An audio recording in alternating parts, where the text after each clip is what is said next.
appreciate you coming through with me over here, bro. NITTY TV, bro. Really do appreciate that, dog. 100, my brother. I appreciate you having me, man. Shout out to NITTY TV, man. I fuck with y'all the long way, man. Y'all, you know, been rocking with me for a long time. I appreciate that, you heard me? Most definitely, bro. Most definitely, bro. Man. So, Max, take me back, man. Take me all the way back, man. Man, I was a little bro. Shit, I started fucking with the music shit when I was 10. I wrote my first rap when I was 10, bro. Fucking with that Ice Cube, America's Most Wanted. 10, bro. And I, you know, ain't nobody had to tell me how to do it or show me how to do nothing. I just knew how to do it. You know what I'm saying? Right. And my mom used to work with this dude. He was he used to have like a little studio in his house and shit. Okay. And he, you know, he was like kind of fucking with the rap shit. It was a white dude actually. All right. And shit, once I found out he was doing, you know, what he was doing, I was like, man, if I write me a song, can I come, you know, record that bitch? He was like, yeah. So my mom took me over there one day and shit, that was it. That dream was born right there, you heard me? It was on. Right. So, the camp, how did that happen? How that came about?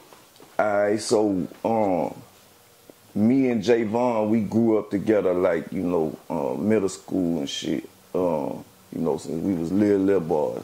You know, me and him, you know, on some like, we was like brothers type shit, you know what I'm saying? Okay. And wait, and that's Javon you talking about? Vaughn, yeah. All right. So when I had moved to California for a couple of years with my pops, that's where I started the rap shit, right? Okay. So then when I moved back to Louisiana, I moved to Irwinville, that's the name of the town, you know what I'm saying? It's like across the river from Baton Rouge, like about 15 minutes. It's a little country town. Yeah, one of the outskirts of Baton Rouge. Right. So that's where my grandmother and them lived there. So when we, you know, my mama shipped me and my sister and her came back down here, we started staying with my grandmother. So I met Vaughn at school, you know what I'm saying? And me and him clicked up.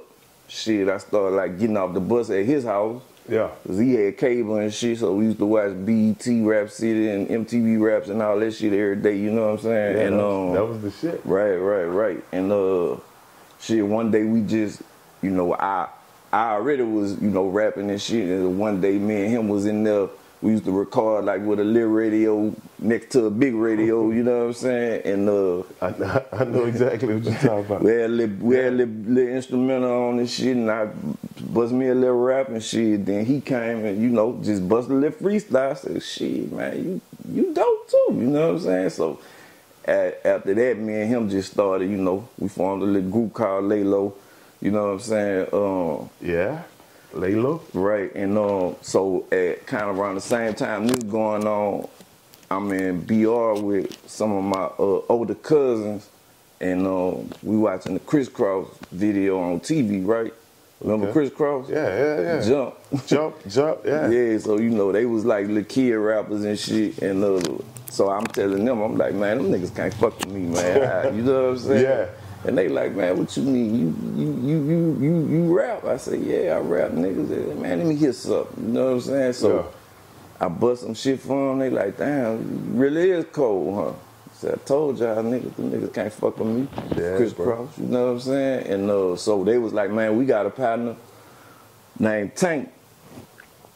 We need to hook you up with him because he, you know, he rap, he raw, he go to studio and all that kind of shit. And like I say, when I moved back to Louisiana, you know, I'm like, fuck. I just left from where the, you know, all the rappers and shit at California. Right. You know, I thought my little dream was dead. You know what I'm saying? Yeah. So when they told me he go to studio and shit, I'm like, okay, yeah, plug me up with him. So fast forward, they, you know, plug me up with him. We start talking on the phone. Well, Tank is Young Bleed. They used to call him Tank back in the day. Oh, okay, all right, yeah. So, you know, so like I say, I'm like 10, 11, 12 years old. And I used to call Bleed every day after they, you know, introduced, where they kind of like, I talked to him on the phone. I had never met him in person. Okay. I just used to call him every day, you know, and I call that nigga, I write raps at school, come home, call him, you know, man, check this out, you know what I'm saying? So that's how that little relationship kind of formed. And same time he doing his shit with Loke, you know what I'm saying? Him and Loke grew up together, you know what I'm saying? Okay. In South Baton Rouge, and went to school, middle school and all that. And so, not to stop you, so you met Bleed before Loke. I met Bleed before Loke. So Bleed knew Loke. Yeah, Bleed knew you before you and Loke knew each other. Bleed, all right. Bleed knew me and Bleed knew Loke. Okay. And so Bleed knew me, Bleed knew Loke, and I knew Vaughn, you know what I'm saying? Yeah. So it was kind of like a whole bunch of different pieces scattered around, and then, you know, eventually, once Loke started doing his CeeLo Records thing, you know, he came out with that album, Who's Gonna Ride? I remember and Bleed, that. yeah, and Bleed was on a couple songs on that. That album came out, that bitch started burning the streets up, you know what I'm saying? And so... That's the one with that Han What and all that? Han What, Never Say Die, all that shit. Man, that was the shit. That was a classic, bro. I told Loke in our interview, when he dropped that, the West Coast was on that. It was hard for niggas in this area to be on. He came through that. Exactly. Nah, for real. Yeah. And yeah, it was, you know, cause like I say, bro, it was like, you know, they had rappers and shit that was doing a couple of things around here. You know, bounce music was big. New Orleans had a few rappers, you know what I'm saying? New Orleans was lit. But yeah, that nigga came through with that bitch, bro, and shit, it was up from there. You know what I'm saying? So after they start rolling with that, I guess Loke wanted to kind of start building his team up or whatever, and Bleed was like, man, I got these young niggas that, you know, I could introduce you to it. And so he brought us to meet Loke one day, you know, and you know, so me, Vaughn, and Happy, our producer. Happy P. Happy P, yeah, Happy Perez, that's my brother, man. So yeah, he brought us to Loke, man, and shit, that was it, you know. Once we all linked up like Voltron, you know what I'm saying? Shit, we just started doing our shit, bro. Now, I watched Diamond in the Dirt, and I learned something watching that I didn't know. Right. You know, about the first rap. I always thought Loke was the first rapper from Baton Rouge. You ain't know about Nero either? I knew about Nero. Yeah. But Nero, I ain't gonna say bounce, but you know, Nero had the party song. Kind of party rap, yeah. But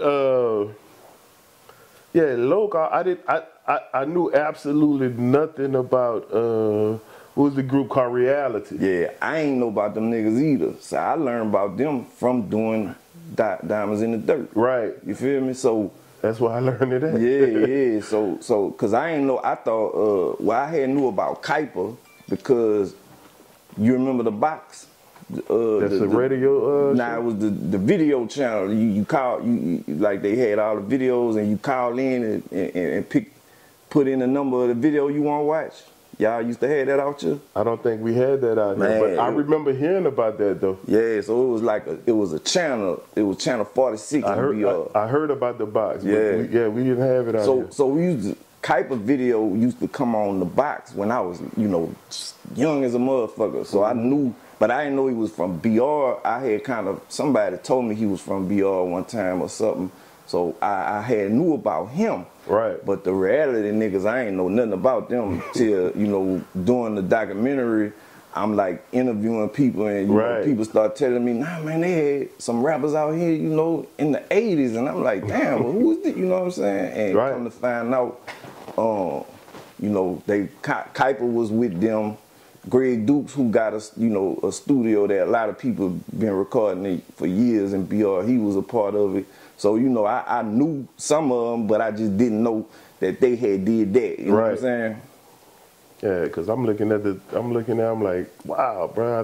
Yeah. I just learned a lot of people tell me that though, and I tell them the same shit, like, man, I ain't know about them niggas, you know, but shout out to them, though. So, then I see you say Silky Slim had put an album out. Now, I learned this when I did the interview with Loke. I didn't know Silky Slim was a rapper. Like, when I first got introduced to Silky Slim, he had just got out of prison doing like some you know, the stuff that he into the positivity. Yeah, you know, like the trying to help the community shit. Yeah, and that's what I knew him from. That was my first introduction. So like when I did Loke, I started telling him I thought he was the first. Then he was like, no, Silky Slim was before him. Right. Yeah. So I'm like, damn, I didn't even know Silky Slim. Slim was like an OG. You know, he was gangster back in the day. You know what I'm saying? A treacherous gangster. Yeah. And they had a whole little group, the Bottom Posse and all that shit. Mm-hmm. And they I think they might even had a little deal or something at one time. And you know, so yeah, he was doing his thing. But it's like you say, like it wasn't until Loke, and then we came and we turned that shit all the way Y'all up. did something different, man. Yeah, we turned that shit all the way up. It was different. It was that shit that we was on, bro. Right. Cause like, bro, that concentration camp, Loke, all like that shit was real heavy out here in New Iberia, Lafayette. Yeah, we used to come to intersections, nigga. Intersection, that's out here. That was my shit, boy. Yeah, intersection was the spot. I mean, that was a big ass club, and they used to come from everywhere. Yep, I came to see the Hot Boys and Lil Kiki at that bitch one time. Yeah, Hot Boys been through there. But yeah, we used to go to that bitch and strawberries all around here. You know what I'm saying? Yeah, strawberries. So that's legendary. Yeah, that's some legendary shit right there, bro. Yeah, man. So Nero, I'm just getting a little, background of Baton Rouge. Right. So Nero, what was the atmosphere in Baton Rouge around? He was like.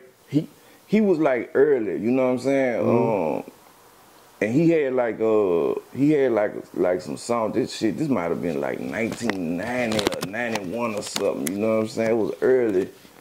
And I remember they'd play shit on the radio. He had some songs like Baton Rouge. See, you know, he was rapping about Baton Rouge, you know what I'm saying? So it was like, you know, niggas would hear that shit and be like, man, this nigga from Baton Rouge on the radio rapping about Baton Rouge, you know what I'm saying? So, you know, it was like you say, bro, it was, at that time, you know, not everybody a fucking rapper, you know what I'm saying? But back then, that shit was like, you know. Yeah, you would stick out, Right, like, they used to laugh at us and call us crazy when we, you know, say we was gonna rap and shit, you know what I'm saying? So, but yeah, shout out to Nero, R.I.P.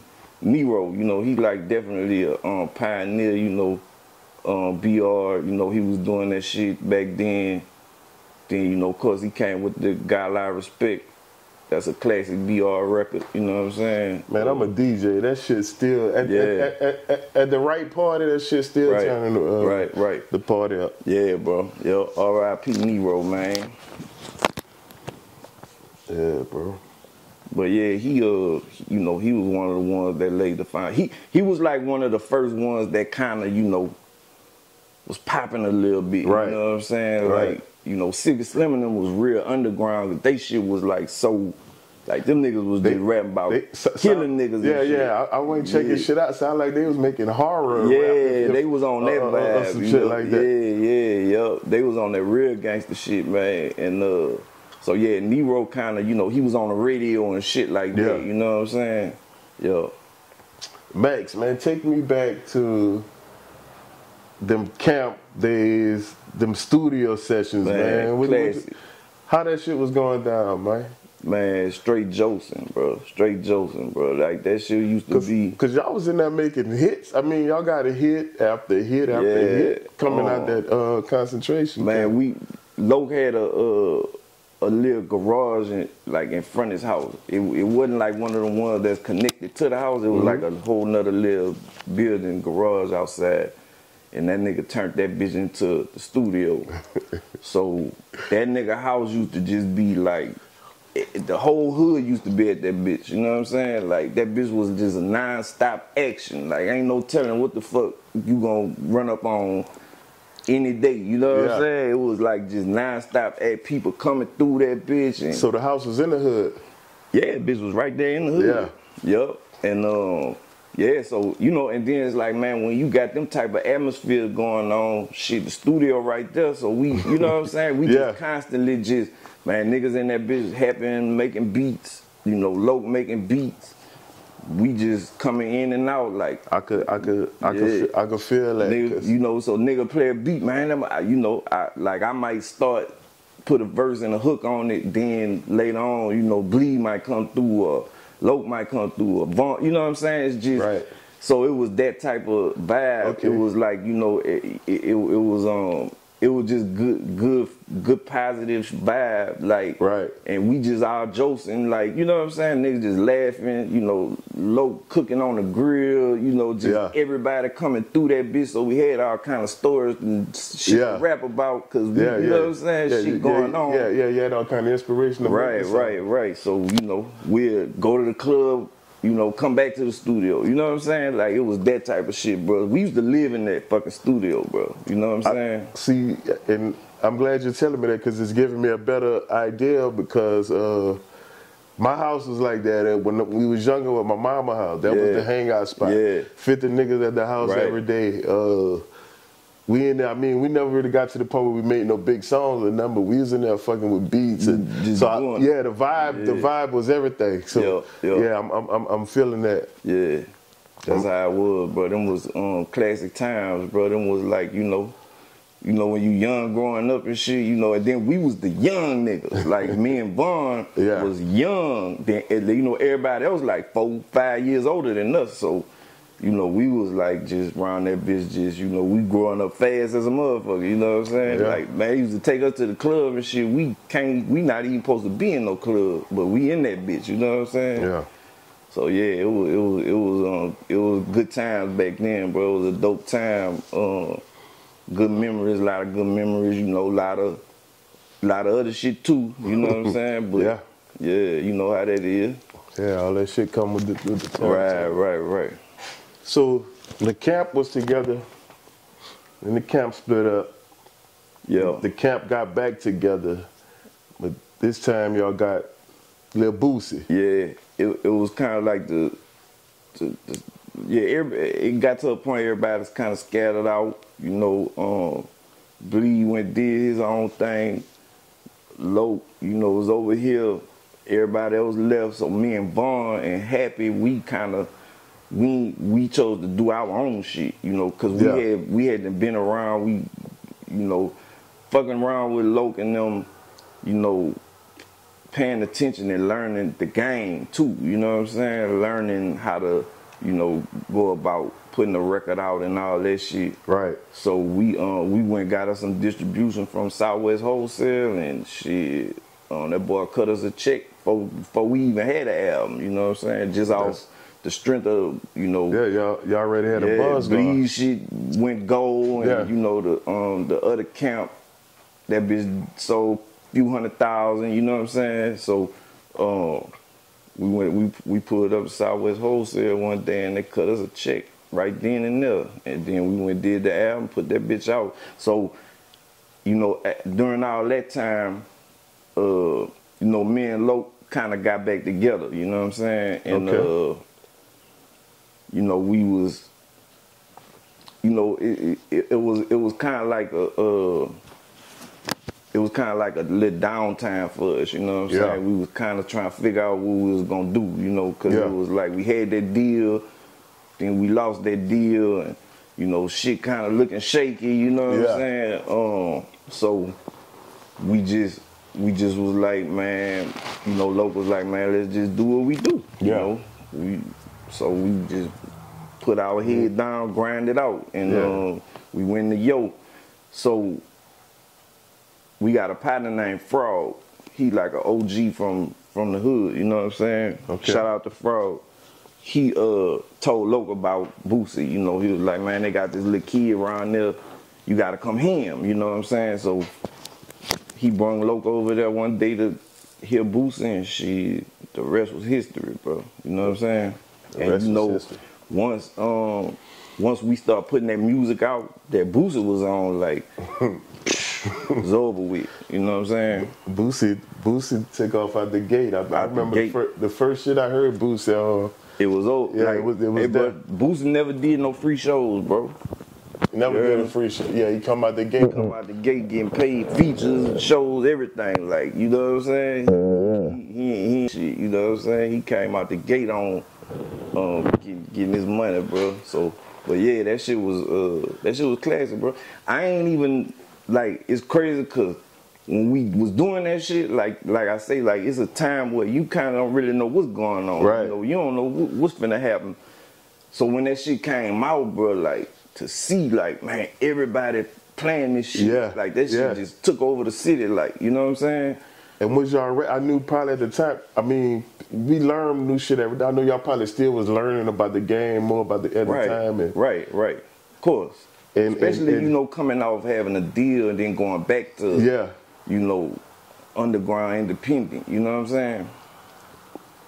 But yeah, bro, to see how everybody, you know, how that shit just took over one day, you know what I'm saying? It kind of fucked me up because I wasn't expecting that, you know what I'm saying? But it was a good surprise though, you know? If I'm not mistaken, I think I heard you say in one of your verses, Boosie was your favorite rapper or something like that. Yeah, that nigga my favorite rapper for sure. Yeah.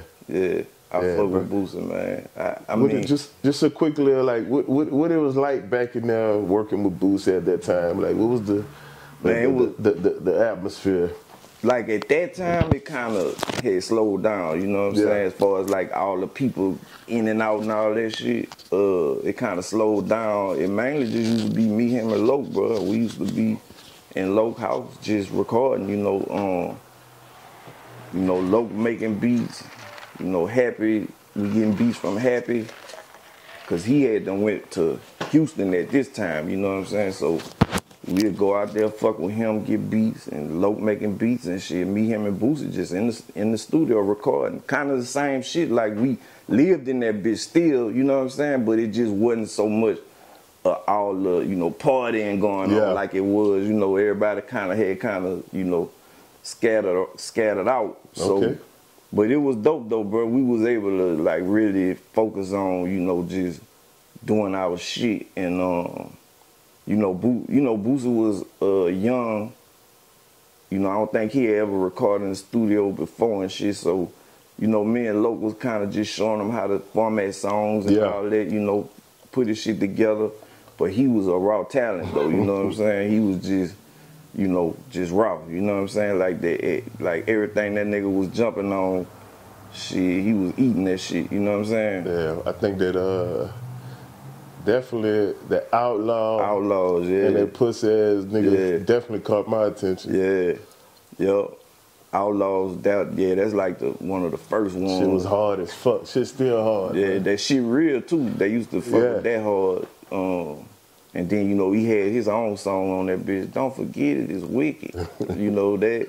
So yeah, that nigga, but that shit came out, bro. That shit took over, bro. I remember I went to the store one time, Warehouse Music, and they had them bitches behind the counter. Like you had to go there and ask them for it, because they was like, man, everybody keep trying to steal this and all that shit. They want to put them on the shelf. Yeah, that bitch was like hot crack, you know what I'm saying? Man, want to put them others on the shelf. Yeah, bro. So, what's your favorite song you made? Man, that's a hard one, bro. Man, you got so many songs, bro. Yeah, I'm talking about so many albums, man. Right. Yeah, that's a hard one, bro. I guess it depends on what day it is. Okay. You know? What would you say is the biggest song that got the biggest impact that you made? Man, okay, the biggest impact streets-wise and radio-wise or whatever, that's like Find Me a Freak is probably the biggest radio song I ever Find Me a Freak, you know what I'm saying?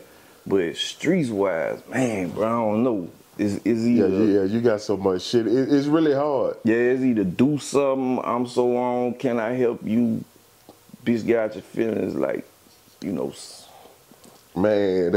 Thug Thing at first, you know what I'm saying? Like, Thug Thing, the one that just, you know, kick the door open, you know what I'm saying? Look at that, I'm So On is hard. Yeah, I probably say that might be my, like, you know. That, man, you ever was in the club when they played that Bitch Get Out Your Feelings? Yeah, man. That bitch retarded. I'm talking about still. Yeah, still like not? Recently, yeah. I mean, shit, we know when I do shows, you know what I'm saying? Yeah, that bitch Get Out Your Feelings. Yeah. Like, I be running that bitch in the club. Yeah, hey, but see them like it's a couple of records like that bitch Get Out Your Feelings. Can I Help You? That Can I Help You hard. Thug Thing. Like when I made them bitches, I knew instantly like, oh, this bitch here, this one of them ones. You know what I'm saying? Shit, yeah, bro. But yeah, my favorite song, bro, I don't know, bro. It might be Louisiana Sky or it probably be one of them kind of songs, more. But man, I love all them bitches, man. People, you know, that people fuck with. I feel like I got a lot of shit that people sleep on too. You know what I'm saying? It be songs that I be like, man, this bitch hit hard, bro. I wonder why, you know, they ain't really, you know, get that bitch like how I thought they would. You know what I'm saying? But you know, it is what it is. Nigga, that Trailmatic is retarded. Yeah, appreciate that, bro. Yo. And one of my that Grown Man Problem, that bitch that deep, bro. Grown Man Problem. Sinister did that beat up. Yeah, Sinister, yup. He did that, and he did there's a song I got called Warrior on the album when I had retired for a little while. Okay. Yeah. Yup, shout out to Sinister, man. Yeah, that Grown Man Problem's hard as a bitch.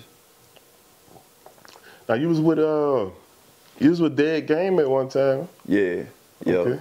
Yeah, what happened with that was, you know, Gates had got locked up for a little time, right? Okay. And this like right when he was starting to bubble up, but when he was in jail that time, that's when he really blew up. Like his music really blew up while he was in jail. You know what I'm saying? But so when he got locked up, I guess they kind of wanted to keep the label afloat. Yeah, you know what I'm saying? Keep the buzz of the label. Yeah. So they had came hollered at me, and we did like a little joint venture thing. You know what I'm saying? And so I did.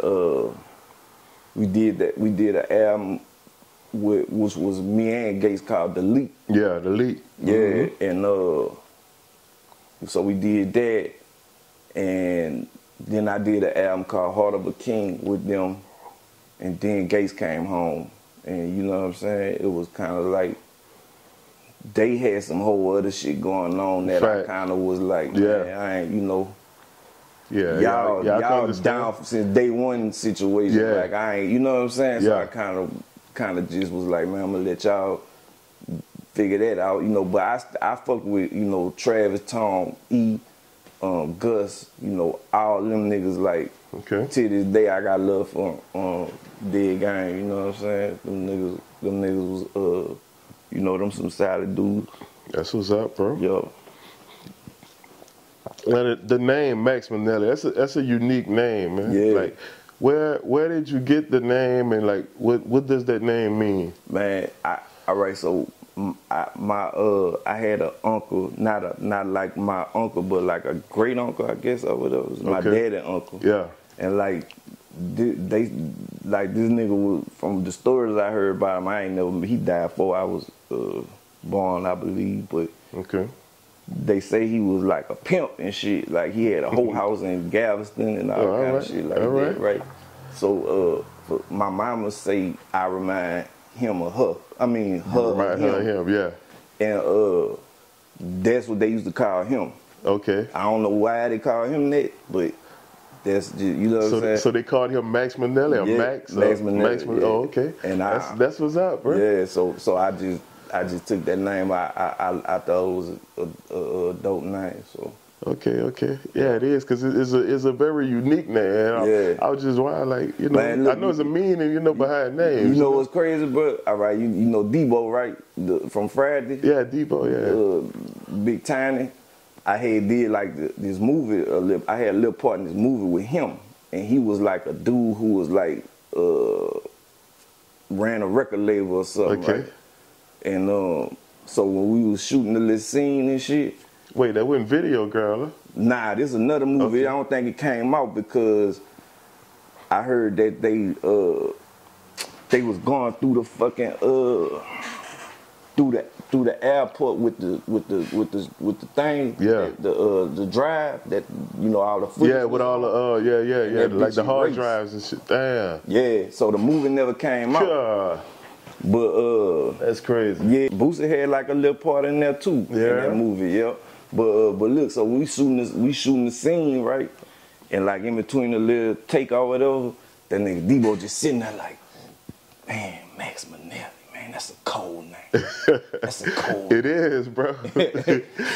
And I was just tripping out. Me and my partner Matt, we always be laughing about that because he just kept saying that, Max MINELLI, man, that's a cold name.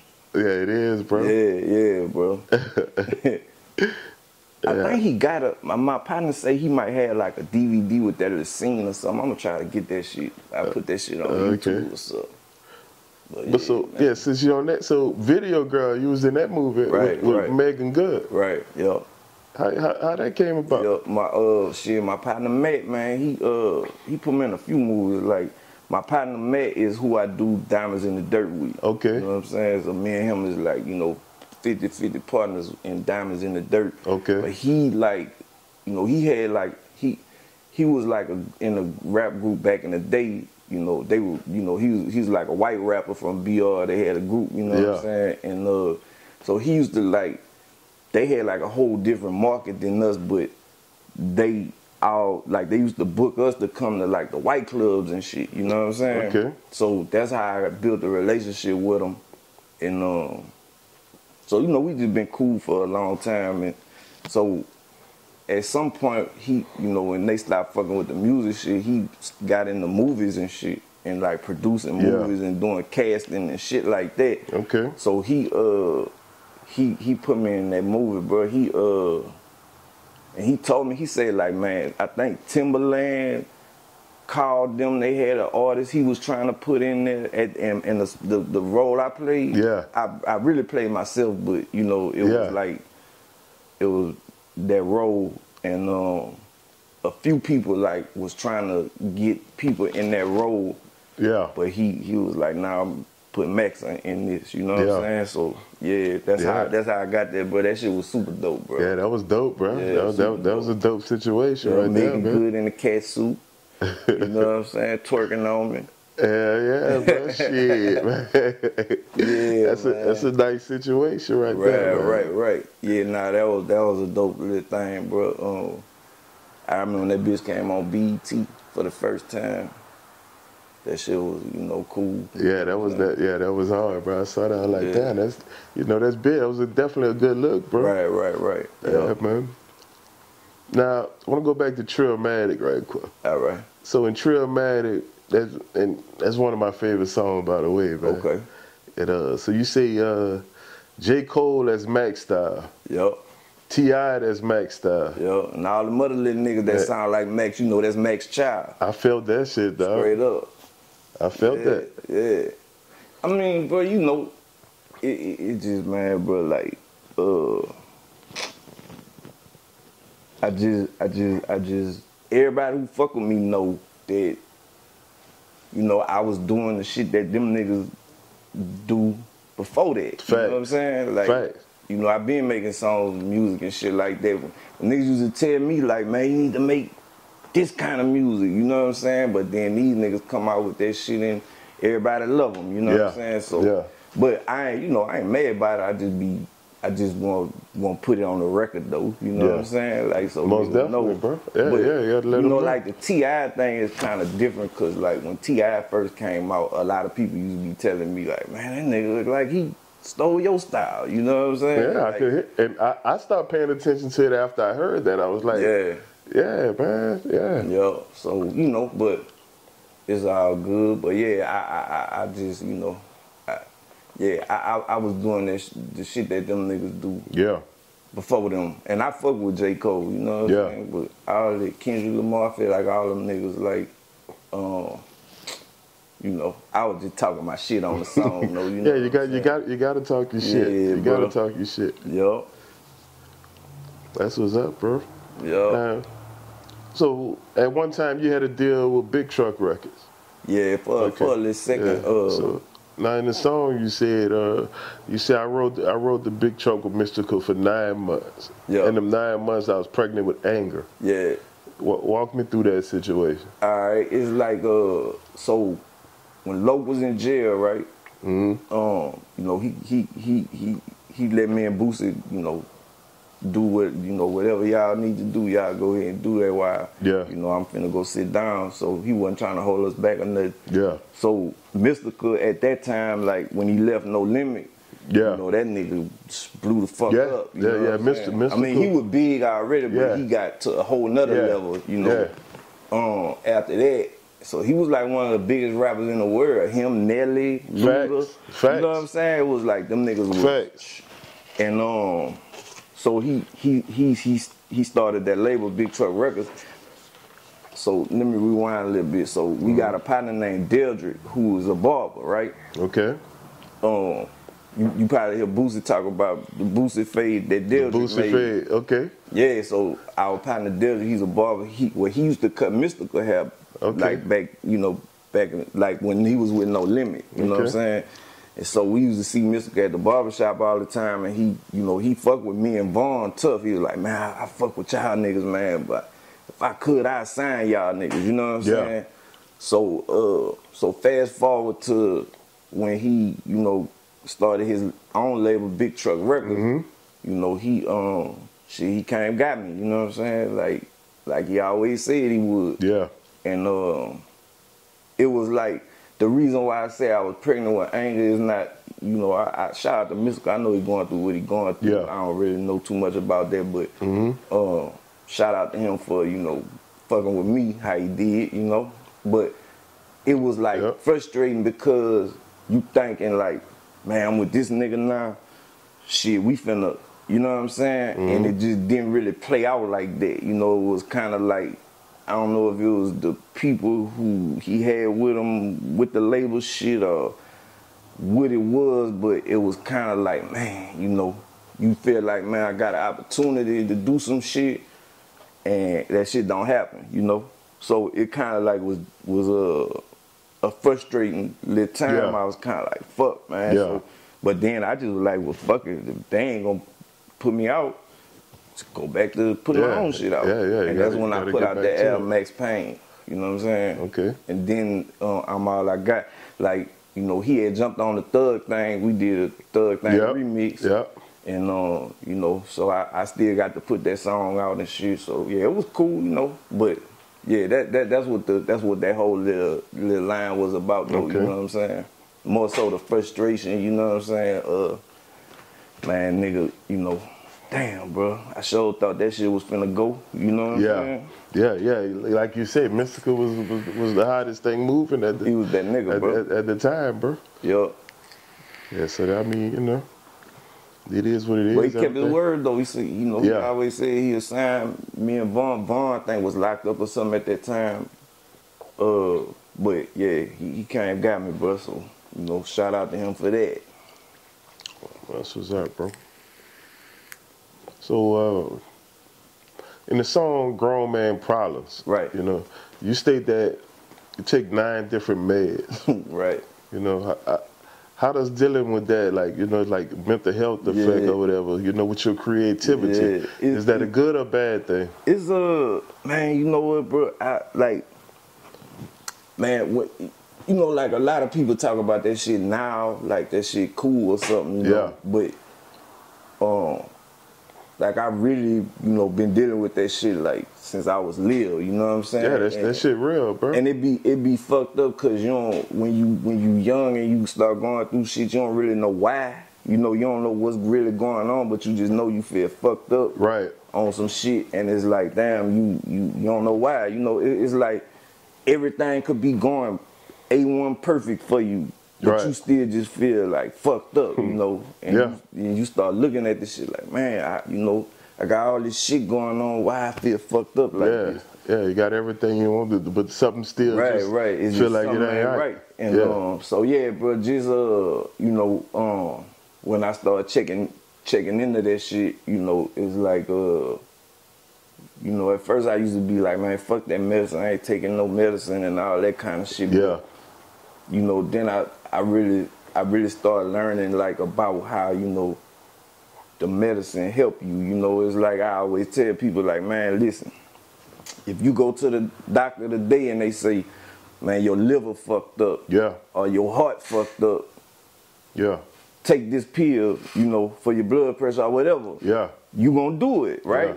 But your brain is a organ just like your heart or your liver. But niggas don't. It's because it's your brain, and you know, it's like that shit had like a stigma attached to it. It is. So it's like, you know, niggas don't, man, I don't want people to think I'm throwed off or I'm crazy or I'm this or, you know, or I'm weak or whatever. You know what I'm saying? Yeah.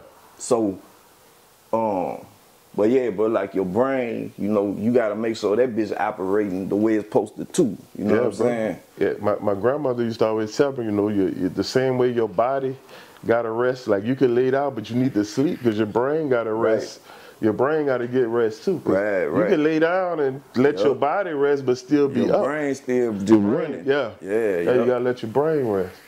Yeah, you gotta reset that bitch and recharge that bitch, bro. So, that's when, you know, I kind of start, I'm gonna try the medicine, you know what I'm saying? Yeah. And I notice how it helped me, you know.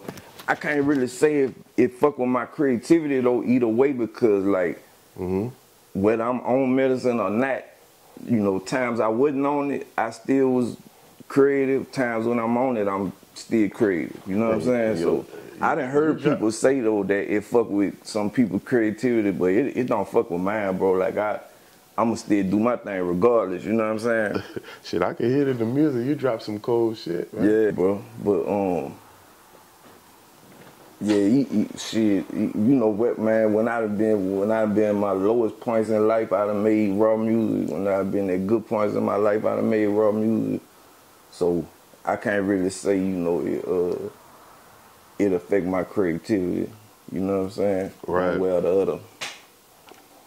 But yeah, if you suffer from some type of bipolar, depression or whatever, man, go get that shit checked out, man. Yeah, real tough. It ain't cool to be, you know, life is beautiful, man. Like, you know, we gotta make the most of this motherfucker while we got it. You know what I'm saying? Most definitely. You know, a lot of niggas who ain't here no more, you know, lost a lot of niggas at a young age.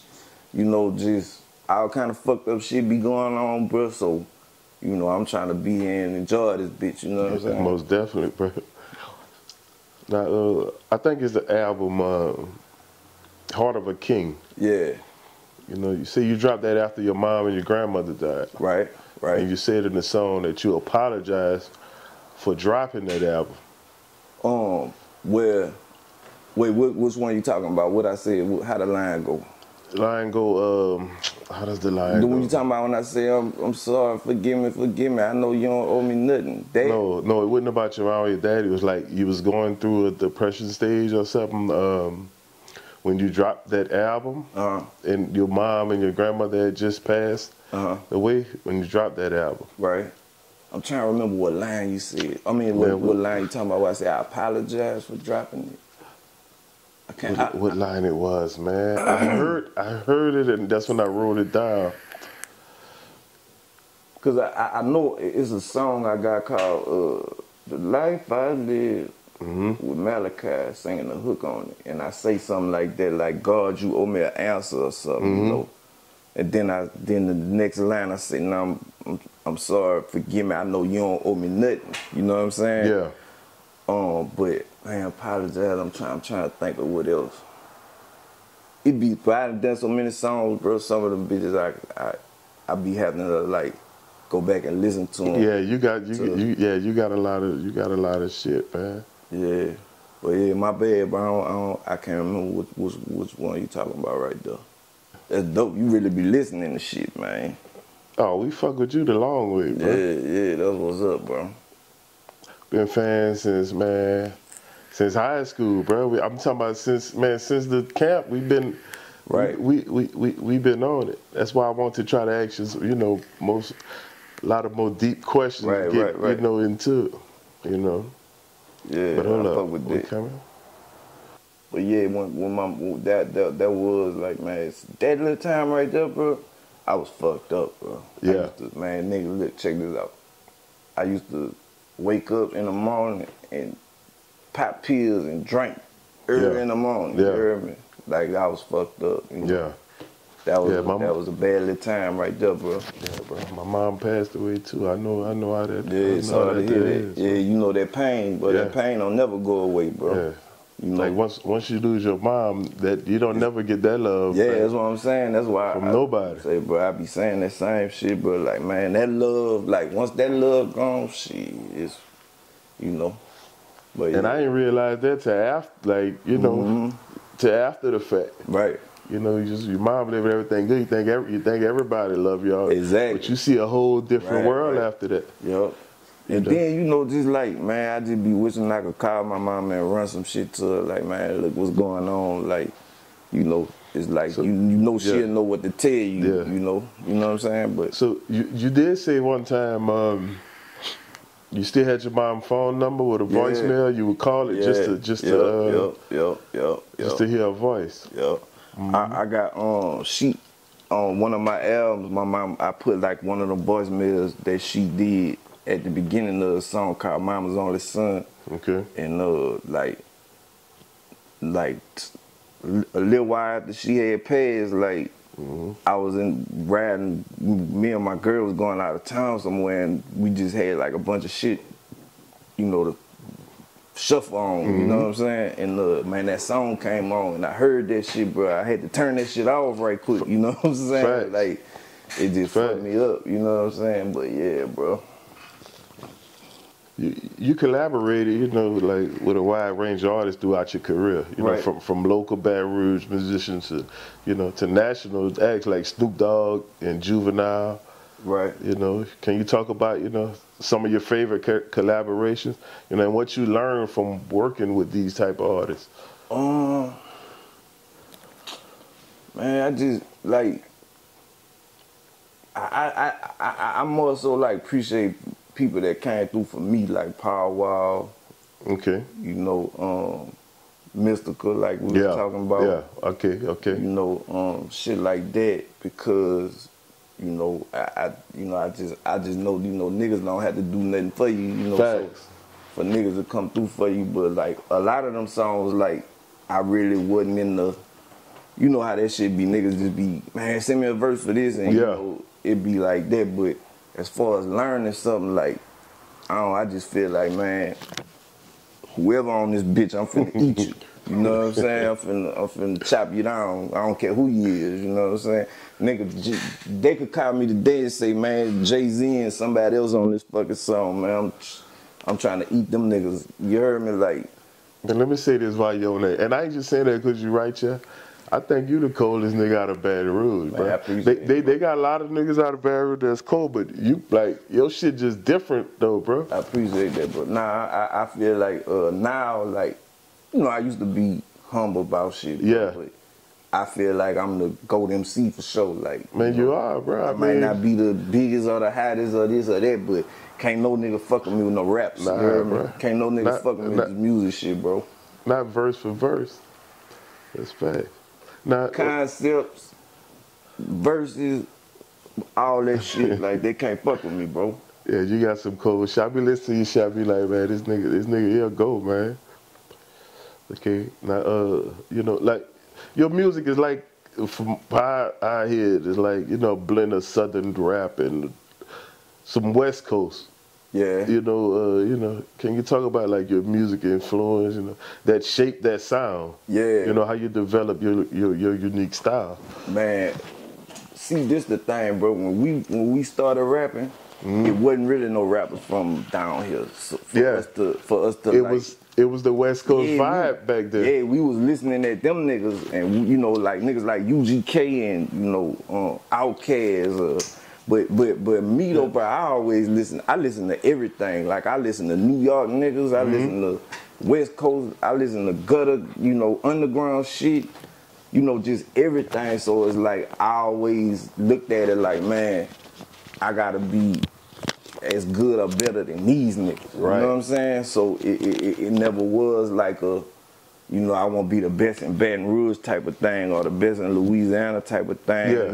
It's like I gotta be the best. Period. You know what I'm saying? You could hear that in your you could hear that in your raps because it's not, you don't sound like a Baton Rouge artist. You just sound like an artist. Right. Like and you know, like I feel like, you know, like Bleed really the one who kind of started that shit in BR. You know, I got it from him. Like he was like the sensei. You know what I'm saying? Yep. He was the trailblazer, you know what I'm saying? But I feel like I took that shit from him and like, you know, I'm the one who got niggas rapping now. You know what I'm saying? Like niggas wasn't rapping like they is now till I came through and made that shit cool. You know what I'm saying? Like, you know, it was just all about being gangster in the street, you know what I'm saying? But having bars and shit like that, like, you know, niggas wasn't really on that like that, you know, so. But yeah, but that's why though, bro, cause you know, as far as my influences though, like I say, Ice Cube first album, that's where I wrote my first rap off. You know, so, but just all the greats, man, like all the raw shit, like Pac, you know what I'm saying? UGK, shit, you know, E40 and the Click, you know what I'm saying? Shit like that, like Outkast, you know what I'm saying? Goody Mob, all that shit. Nas, like Nas, one of my favorite artists, you know what I'm saying? So yeah, just a little bit of everything, bro. Like, and then you know you could throw in some old school R&B and shit in there too, you know what I'm saying? So yeah, bro. Now talk about your experience, you know, touring and performing live and shit. You know, like what you enjoy the most about performing. Man, it's crazy you asked me that. I was just talking to my partner about this shit like a couple hours ago. And we was talking about like that, he was asking me about like that feeling, like when you performing and, you know, they just like, motherfuckers just singing every word or just going dumb off your shit. Like, that's the best drug, bro. That's the best in the world. I could about imagine, bro. You know what I'm saying? Like, for motherfuckers to, this some shit that ain't even exist till I just pulled it out the sky and created it. You know what I'm saying? And now, like, all these people just looking at that crowd reaction. Yeah, they just going dumb off this shit. Like, that's the best drug, bro. The only, you know, only other thing that could compare to that is like, you know, seeing your kids smile or some shit. You know what I'm saying? But nah, ain't nothing like that feeling, bro. You know, that what is, you know, I done been in big arenas and the hole in the wall. You know what I'm saying? The whole little shit don't matter. It don't matter, Yeah, bro, like, if they touching the ceiling in that bitch, like, man, you know, that's that feeling, bro. Yeah, I can feel that. That's that drug, bro. Yeah, I can feel that, bro. You been in the music industry, you know, like over a decade, you know. How do you stay inspired, you know, and motivated to continue creating music, you know? Man, that's a good one, bro, because a lot of times, like, you gotta look for some motivation, like, you know, creatively, you know what I'm saying? Like, but, man, you really, bro, it be, like, man, you could be talking to somebody over here and I could just hear you say something and that shit'll be like, oh, damn, that shit'll be dope as a hook or something, you know what I'm saying? Yeah. Or, you know, like when niggas that I like drop shit, I check they shit out to see how they, you know, how they sounding and, you know, what they can inspire in me, you know, you get inspiration from a lot of different places, you know what I'm saying? But, you do. But like me, bro, I go through like rap phases, you know what I'm saying? Yeah. Like when I'm recording. Yeah. But then once I get done, it's like I gotta, like, I fall back from it and you know, refill my brain up with shit. Yeah. And then I go back and, you know what I'm saying, give me some beats and you know, make some more music. Yeah, but that's good in a way though, because you gotta let your brain, and then, rejuvenate. Because if you just stay rapping, then if you don't get off it and get back on it. Right. And then when you got, we grown now, so like when we was kids, that's all we had to do was just rap all day, but now it's like life, you know what I'm saying? So you gotta, maneuver through and do all the other shit you trying to do, and then boom, I get to the music when it's that time. It's like I always be knowing, like God hit a switch in me, and it's like, right. All right, it's time to rap now. You know what I'm saying? Right. So yeah, bro, that's how that be going. Now you've been active in the Baton Rouge music scene for a while now. How has the scene evolved? Since you first started. Like to where it's at now. Like where you see it heading at. Man. Because Baton Rouge got some of the, Man, I love it, bro. Yeah. I love it. I like. But hold on, let me say this before you go. Baton Rouge got some of the biggest artists in the game that came out of Baton Rouge, and all that's come from under y'all wing. Right. That's what I was about to say. Like, I love it. Man, I don't care who, any nigga from BR who doing something, bro, I fuck with him. I support him. You know what I'm saying? Because one, I know how hard it is just, to make it from that motherfucker, you know what I'm saying? Like, and for two, yeah, you right. Like, I was part of that foundation that made it, able for niggas to do this shit now. You know what I'm saying? So, but as far as like all the artists and shit, like man, I fuck with them, bro. I love the fact that they, niggas really rapping now. Niggas got bars and shit now. You know what I'm saying? I feel like I had something to do with that. You know what I'm saying? And just, them youngsters, man, they doing they shit, bro. I salute them, you know what I'm saying? I mean, all the beef shit, I wish they'd get off that shit so much, because ain't nothing cool about dying, bro. Like, niggas do all that to make all that money and then, crash out. That shit ain't cool, you know what I'm saying? So I wish they'd get off that beef shit as much, that death shit, and just, just focus on, getting they bag and,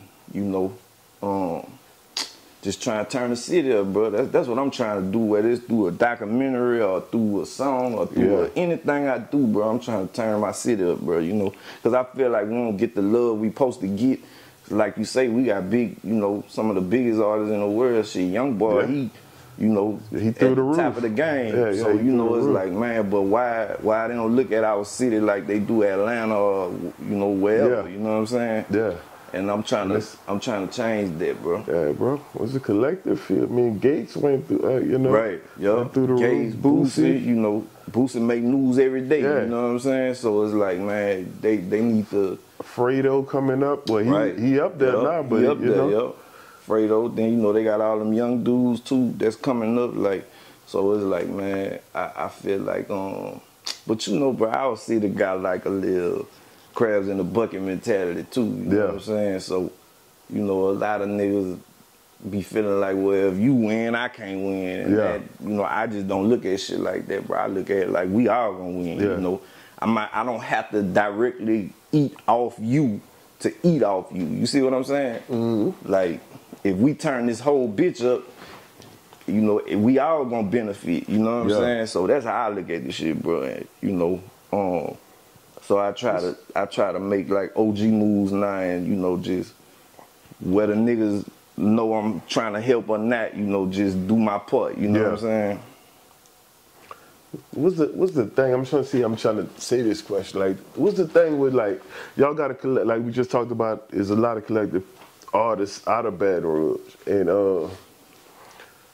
that came up, ideas like, I mean, like you yourself, you're a legend. Low, the new guys that came out. So it's always a big discussion this way in the 337 Lafayette, New all the surrounding cities, how so many guys from Baton Rouge, is more up there, and we don't really have that many big rappers out here, but we have 1,000 niggas that rap out there. Yeah. But nobody. Hey, you know what, bro? Well, go ahead and finish the question. Yeah, but nobody from out here really got that break instead of like Cupid or something. You know what I'm saying? And a lot of niggas from out here complain, man. the Baton Rouge rappers coming to Lafayette to blow up. I don't think y'all come out here to blow up. Like it's something y'all doing, y'all handling y'all business on y'all end, whatever it is. Cause I'm pretty sure y'all hot in Mississippi the same way y'all hot in Lafayette. Like, Baton Rouge music run Louisiana, period. I think. It do. You know, I mean, you know, New Orleans always gonna have they bounce and shit. Yeah. And the thing they do. But just anywhere else you go, it's Baton Rouge music. It's been like that for a while too. You know what I'm saying? But man, it like I moved out here. I moved to Lafayette when this was probably like about 8 years ago or something. Might have been 9 years ago now. Okay. And when I first started coming out here, you know, that's what I was doing. I was like, man, who's the hottest rapper out here? You know what I'm saying? Yeah. And it was like, you know, they had like, man, you know, they'd say a few names like, oh man, they got this dude, he kind of, but nobody, like you say, nobody really was out there. Yeah, like that. You know what I'm saying? Yeah. And cause I want to fuck with them, like, man, that's, you know what I'm saying? I want to do some shit with them, but man, I don't know, bro. Like that's like a question, bro. That's like a, you know, it's the same thing. Like in BR, they got a million rappers that's still trying to, you know what I'm saying? And they ask the same shit, like, man, what I gotta do to, you know what I'm saying? And it's like, man, I don't really know, bro. Can't really explain it. It ain't no, it's just like, man, I can tell niggas, it's just, man, just grind, bro. Like just. And that's my thought on it. Like each crew, whatever your crew is, just grind and just grind and figure it out and do what y'all gotta do. You know, but a lot of niggas now though, bro, feel like it's like a real sense of entitlement thing. Like niggas feel like, man, like the world owe me something. Like, you know, just cause I started rapping, like you gotta fuck with me. Like that ain't how this shit work. And it's like I be trying to tell niggas like, you know, like it be niggas that send you DMs on Instagram and shit like, man, check me out, bro. You know, and I just be like, bro, if you that nigga, you not gonna have to. You ain't gonna have to do that. I'm gonna hear you. You know what I'm saying? Like I ain't gonna be able to miss you. So just like keep on grinding, and you know what I'm saying? Like, but it ain't no shortcut to it, bro. It ain't no.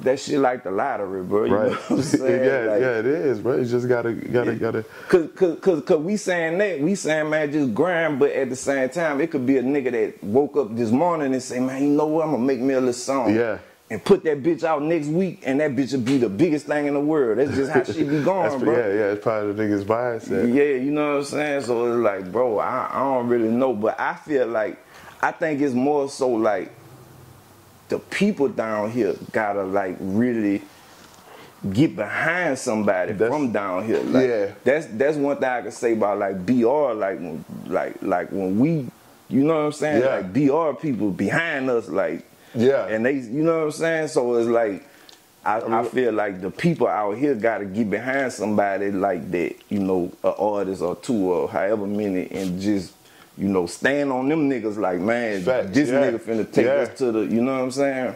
Yeah, so, you know, it be a little bit of all that, bro. You know, the DJs got to fuck with them. Yeah.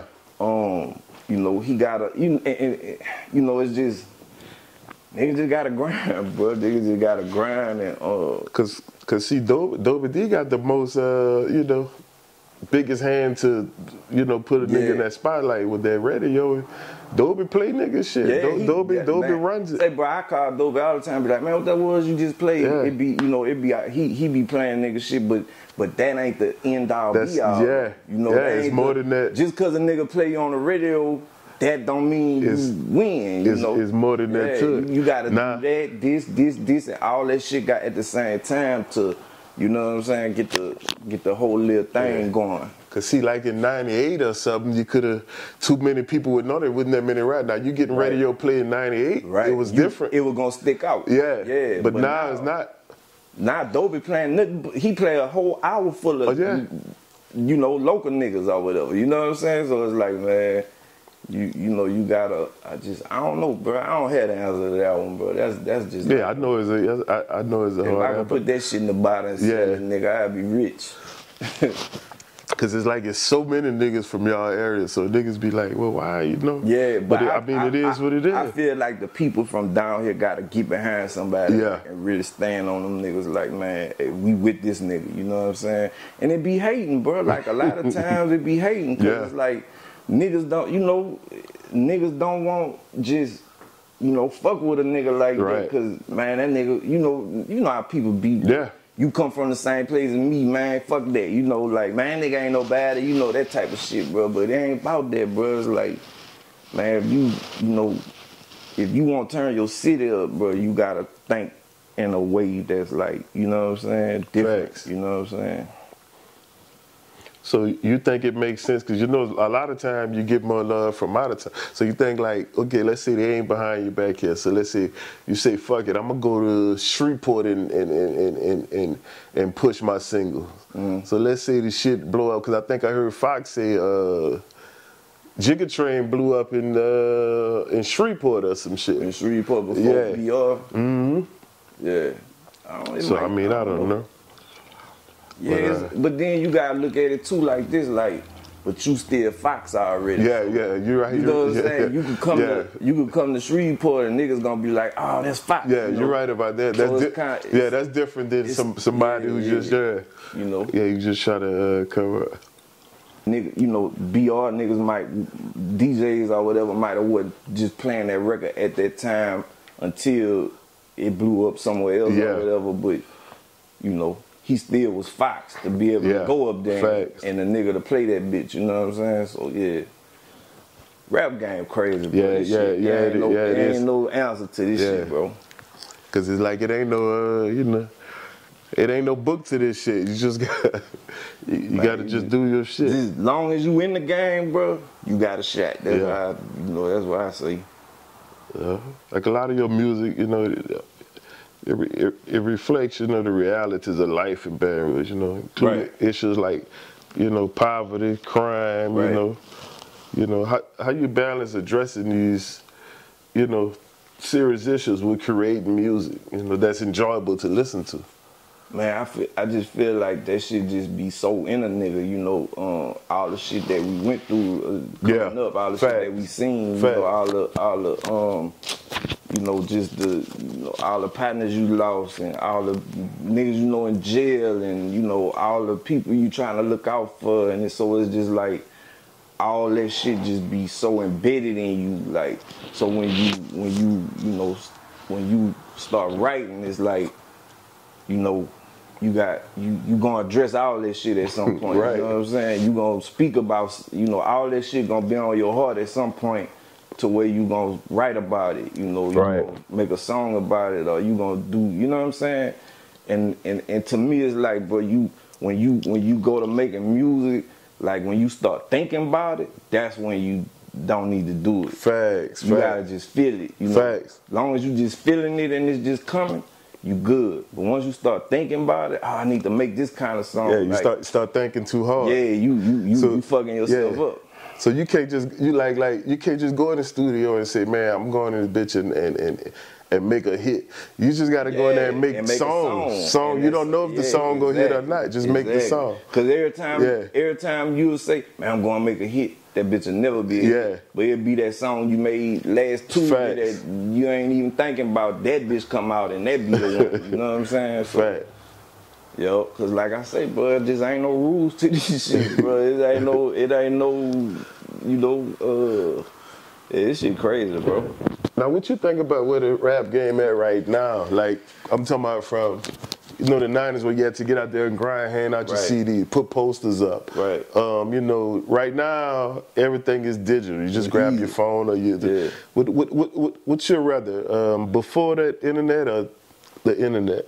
I mean, but I feel like they got so many tools now to take advantage of it. Like, you know, it's a blessing. Like, you know, I ain't one of them niggas that be like, man, back in my day, we used to have to do this and this. Like, shit. I'm like, boy, I wish we had all this shit back then. You know what I'm saying? You just gotta know how to take advantage of that shit. You gotta know how to work that system. Yeah, know how to make it work for you. You know what I'm saying? And but another thing I can tell you though, bro, I think niggas get a false sense of like success from that shit too. Cause it's like you could. You hit that on the nail. Yeah, it's like you could, like a nigga could get, you got a, 500,000 views on YouTube or some shit and think, man, I done made it. Think you're on but then now. you go do a show and that bitch empty. Yeah. Cause you know what I'm saying? It's like, I know exactly what you mean. So it's like, man, not until you get people to spin with you, then you successful, cause that's the hardest thing for a motherfucker to go work all week and take that money, some of that money out there, check and give it to you. To come to the show or to buy your music or to whatever, support you any kind of way. That's when you know. It don't cost a motherfucker nothing to watch YouTube. You know what I'm saying? It don't cost a motherfucker nothing to like your shit on Instagram or whatever. You know what I'm saying? So that's the thing, bro. Like, motherfuckers be. And what's crazy is a lot of microwave shit right now, like shit that it just popped now that it ain't. Right. When you, like, let's say like you've been in the game for decades, and it's like you got loyal fans. Cause it's cause I think it's cause of how y'all came, with your music, your track that record. shit over a long period of time, and it's like people fuck with you. They know what to expect. They know. It's just like McDonald's. Like motherfuckers know what McDonald's gonna give them. You know what I'm saying? So it's like that's how we is, bro. It ain't like niggas. Some niggas make a song and that song blow up on TikTok or some shit like that, and then it's like the song big, but they not big. You know what I'm saying? The song bigger than them. Or whatever. So it's like, man, you gotta. Just like I say, you gotta find that balance of how to work all that shit for you, make all that shit work for you, and then still you gotta make the people fuck with you. It's about your music, but it's about you though. You know what I'm saying? Like, so it's bro. Cause you to get, bro, cause you still relevant, like. Right now, y'all been in the game like Loke's still relevant. Y'all still getting booked for shows and everything. Right. And it's a lot of dudes that been in the game longer as y'all who's not relevant no more. Yeah, but you know what I think too it is, bro. Like like motherfuckers used to have like a certain little thing about rap, like, oh man, you too old for that. Or you too old to rap, or you too old to listening to rap, But it's like, bro, rap ain't nothing but like 50 years old, period, right? So it's like, well, if I'm a motherfucker who I'm in my 40s, I grew up on nothing but rap. All my life, that's all I ever knew. So just cause I made 40, I'm supposed to be like, what? I'm too old for rap now. I'm supposed to listen to what the fuck I'm supposed to listen to? You see what I'm saying? So it's like now I feel like since people is growing up with, you see what I'm saying? It's like, and at the same time, hit songs. It don't matter who make them bitches. It don't matter, bro. Yeah, a hit is a hit, make it. And that bitch still go. That bitch gonna do it. I'm gonna use let's use this for Before I Let Go, Frankie Beverly and Maze, for example, bro. That bitch timeless, bro. Timeless, dog. Timeless. It's timeless, bro. Yep. And them niggas. Shit, how old Frankie Beverly? He probably 80. Yeah, probably 80, right? And that nigga still go right to Essence every year.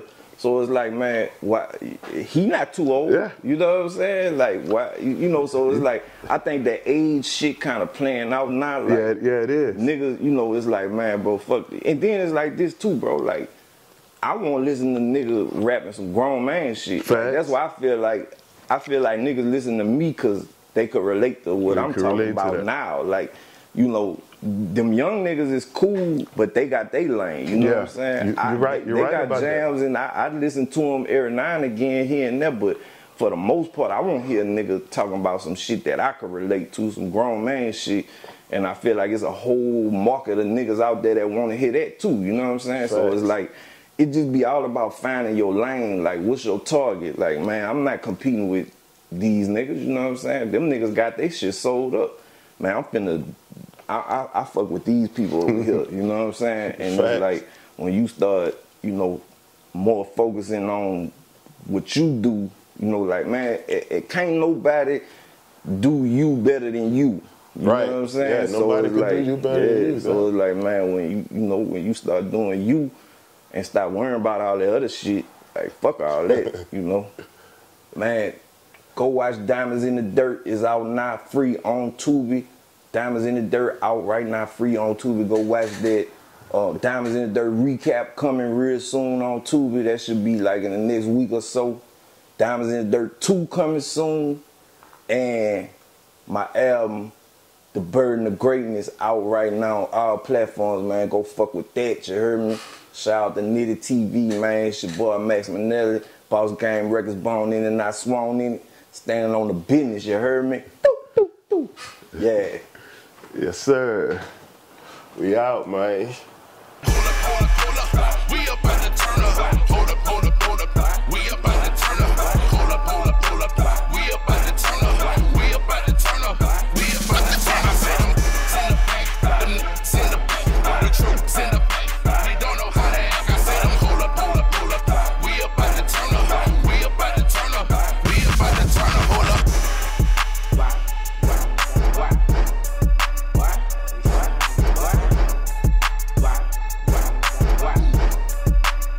You heard me green rockin' with Nitty, put your mouth on the titty. That's all I'm trying to tell you.